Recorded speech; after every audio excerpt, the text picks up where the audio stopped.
Hi everyone, and I hope you're all well and welcome back to my channel again.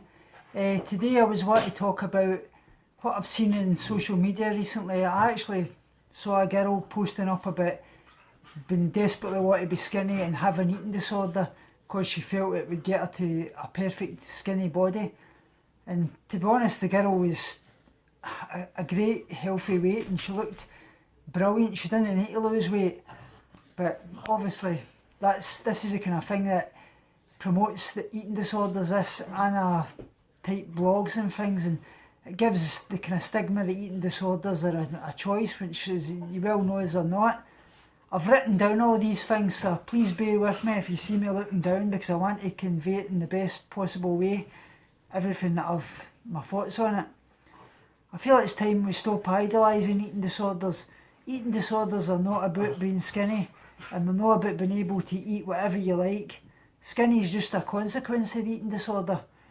The disorder is an annoying, evil voice in our heads which controls what we do 24/7, to the point where we don't even know if eating disorders are our voice or theirs, to the point where you can't turn it off whenever you want to. We stop smiling, enjoying life, because eating disorders take away from us that. Eating disorders make all your decisions. We start to become liars, deceiving people that we love, making excuses for no meeting up with friends and things, because it'll interrupt obviously your eating disorder routine, because you've got to do this, that and the next thing at a certain time of day.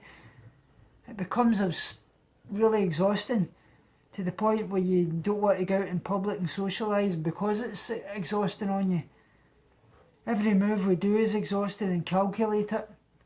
We start becoming ashamed of ourselves, paranoid of who's watching us when we're out, if they think we're fat, if we're sitting eating a meal, if they think they're watching us, when we know that's far from the truth, but that's what the eating disorder tells you.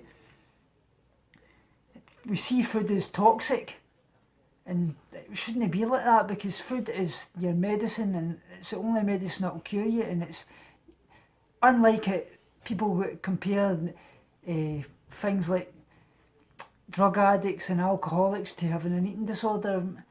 In some ways, yes, it is with the addiction side of things, but it's a whole different category, because an eating disorder, you can't just stop eating food, whereas you need that for life, whereas things like a drug addict or an alcoholic, they can abstain from those things and recover. But with an eating disorder, it's 24/7. You've got to be able to change your pattern and how you cope with eating food. It's really, really difficult.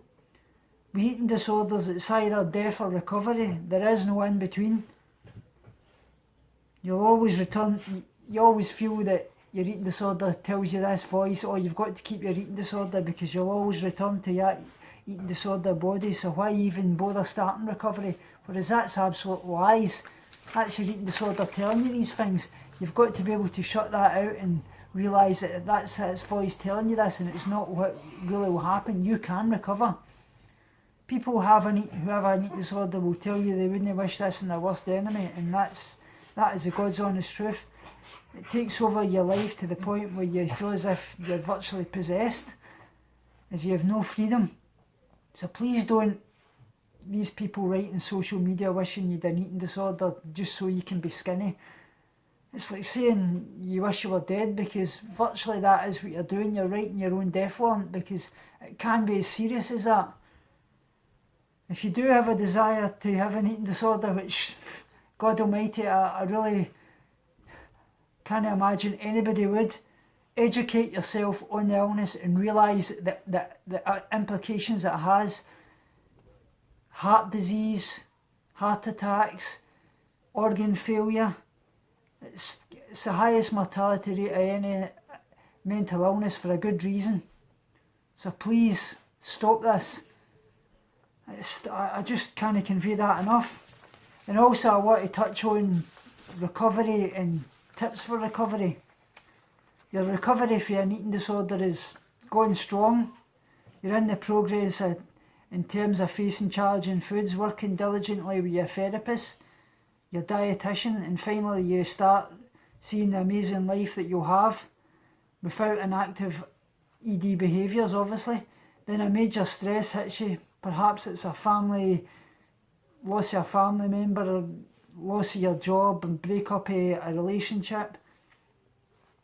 You start to justify changes to your meal plan, obviously, because you start slipping back into behaviours because of this.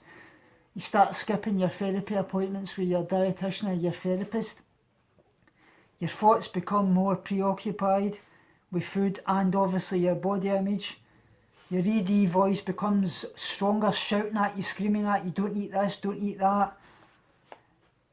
And you just become in denial that it's taking control again.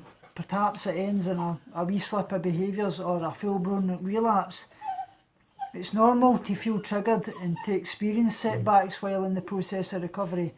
It's part of the learning process, and it'll actually make you feel stronger, because you'll be able to look back and realise the next time this is where things went downhill and how you can combat that and prevent that to happening.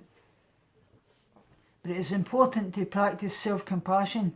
You've no failed, so don't feel that way. Please just realise that you need that wee bit extra support. Recovery, as I say, is not always a straight line. It has its successes and it has its setbacks. But the important thing is to learn and identify the warning signals early to stop that a relapse happening, so you can halt it before it gets to the stage where you'll be hospitalised. The following is tips that I feel it's utilised quite well, and it helped me a way back when I first started recovering. But as you obviously know, I've had that wee bit of relapse recently, and I'm utilising these again, and it's making all the difference, obviously, with my vegan lifestyle and things, getting in the food that I need, because I say that's it, the medicine. So what I would like you to do is make a list on a piece of paper, divide it into 3 columns. Label 1 as a green light, 1 is a yellow light, and 1 is a red light. Under your green light, put a list of ways you know that you're strong when you're in your recovery. For example, not weighing yourself, focusing on body image, you're not over-exercising, you're not obsessing about calories, weighing your food, anything like that. Under the yellow, put a list of a starting point where you know that you're slipping back, such as rigid food choices, calorie counting, over-exercise, looking at labels of food, things like that. Under your red list, put a list if you knew you were in a relapse and list the various behaviours. If you feel you're comfortable with that, share it with obviously your therapy team, a close friend, family member, anything that, so they can realise the signs of relapse and look back in it and stop anything happening before it gets to the point, and realise that it's a sign of strength to reach out and help. I hope this has kind of been a few wee pointers, and hope it's helped in some ways. I'm going to be doing in the next couple of days implications of eating disorders, the things that causes obviously the illnesses, things like damage to your organs and things that I've encountered, because I want to stress how damaging it is. And also at the weekend I'm going to a vegan fete, so I'm going to be doing a wee bit of vlogging there and show you all the foods and things. And I'm going to be starting doing, like I say shortly, what I eat in a day. So great things to happen, guys, and I'm pushing on myself, and I love yous to bits. As you can see, I've got the Superman jumping on. I'm far from Superman, but you know I'm always here for yous. I love yous, guys, and speak to you soon again. And obviously contact me in any of the links below if you need any help. I'm here for yous. And follow me on Instagram as well. Bye, guys, and love to yous all again.